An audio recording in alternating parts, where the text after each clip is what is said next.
भारत में इतना बड़ी तबाही होगी, करोड़ों लोग मारे जाएंगे।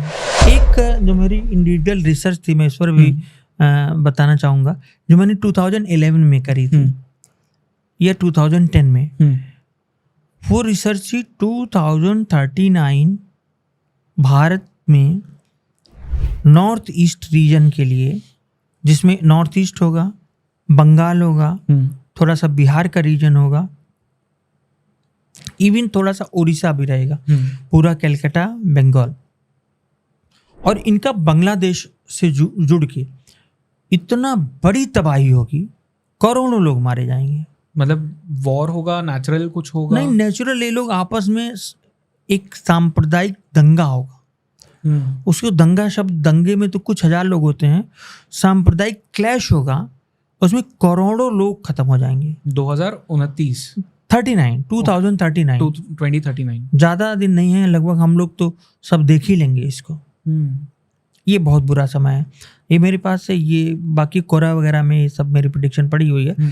हालांकि उसको मैंने उस वक्त की मेरी वेबसाइट्स वगैरह में थी, ब्लॉग में अभी भी पढ़ा है, ये मैंने देखा था, और ये बड़ा खराब होने जा रहा है। मतलब वो रीजन बहुत सेंसिटिव है हमेशा, अभी भी मणिपुर में जो हो रहा है वो तो सभी को पता ही है। जो बंगाल है और बांग्लादेश, ये रीजन भारत के लिए कभी भी युद्ध का अखाड़ा भी बन सकता है।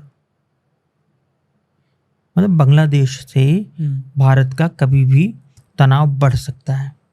ये तो अभी भी रिसेंट टाइम्स में भी बढ़ा हुआ ही है। वहाँ पे जब से गवर्नमेंट बदली है, शेख हसीना वहाँ से भाग निकली, उसके बाद से तो सभी को पता है कि क्या हो रहा है बांग्लादेश और भारत के रिलेशंस के बीच। वो उसमें अब हिंसा आएगी और हिंसा बढ़ेगी, वहाँ डायरेक्ट इन्वॉल्वमेंट हो सकता है, दोनों गवर्नमेंट्स के बीच में कुछ हो जाए।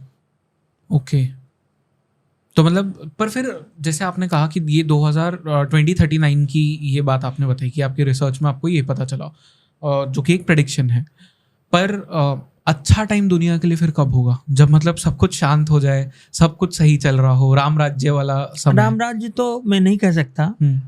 एक कॉन्सेप्ट है जो मेरा अपना है, पुराणों में कलयुग को लाखों साल का बताया गया है, लेकिन आप इसे अगर रेशनली साइंटिफिक व्यू से देखें तो लाखों साल का कैसे हो सकता है? भगवान कृष्ण का 5000 साल पुराना, रामायण 14,000 साल पुराना, मतलब मोटा मोटी 6-6, 7-7 हजार के एक युग रहे, कलयुग, सतयुग, त्रेता। तो कलयुग की शुरुआत 2043, 42, 44 के समय कलयुग समाप्त हो जाएगा। ओके, उसी के बाद जो अच्छा होगा। मतलब उसके बाद फिर सतयुग वापस सतयुग आएगा, पर ऐसा नहीं है कि सब कुछ खत्म हो जाएगा। जैसे अभी मुंबई के बारे में बातचीत है कि मुंबई को डूबने में करीब 75 साल लगेंगे, तो मुंबई तो बची रहेगी ना। राइट। तो उसी तरह सतयुग आने के बाद भी सतयुग की चीजें बची रहेंगी, कुछ खत्म होंगी। और मुझे जो लगता है कि लोग कहते हैं सब कुछ खत्म हो जाता है, जलमग्न सभ्यताएं होती हैं, ना कि युग होता है। जैसे हड़प्पा के बारे में है कि किसी बाढ़ से ये गया है ना, बाढ़ से ये सभ्यता खत्म हुई। तो युग चलता रहेगा, उसमें लोग भी जिंदा रहेंगे। मान लीजिए कलयुग आया तो जो करंट लोग हैं उसमें बहुत सारे लोग रहेंगे, क्योंकि मैंने करीब इसी मामले को लेके मैंने 200 कुंडलियों को जो दिल्ली के आसपास के थे उस पर रिसर्च किया कि इनकी लॉन्गेविटी क्या है, तो सब लोग ठीक है, जिंदा हैं, ये दिखा। पर फिर जो लोग कहते हैं कि कलयुग के अंत में कल की अवतार का जन्म होगा, मतलब वो आएंगे, सबको बचाएंगे, उसका क्या होगा फिर? देखिए, कल की अवतार अगर होना है या वो सच है तो कल की अवतार हो चुका है। मतलब जन्म हो चुका है। किसी ने मुझे पास आउट की थी एक कुंडली, तो वो कुंडली जब मैंने बनाई उनकी, तो एक वो मतलब अवतार की ही कुंडली थी। अच्छा, सामान्य व्यक्ति की कुंडली नहीं थी। बताइए पूरी कहानी।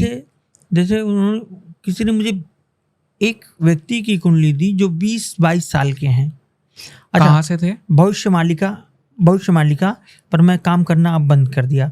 तो उन्होंने जो मुझे भगवान कल्कि की जो कुंडली दी उसमें है कि वो 20-22 साल के हैं, कहीं पे जप कर रहे हैं, ध्यान कर रहे हैं।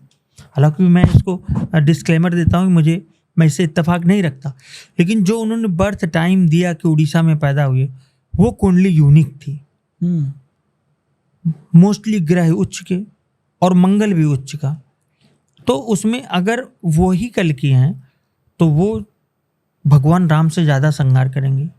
पूरी पृथ्वी पर, पूरी सभ्यताओं में अगर दुष्टों का संहार किया है सबसे ज़्यादा तो भगवान राम ने। 14 हजार को 45 मिनट में उन्होंने 14,000 राक्षसों को मारा था, ऐसा रामायण में लिखा है। तो ये उनसे भी आगे जाएंगे भगवान कल्कि। और आप कह रहे हैं कि जो कुंडली आपके पास आई थी वो शायद हो सकता है भगवान कल्कि की हो। हाँ।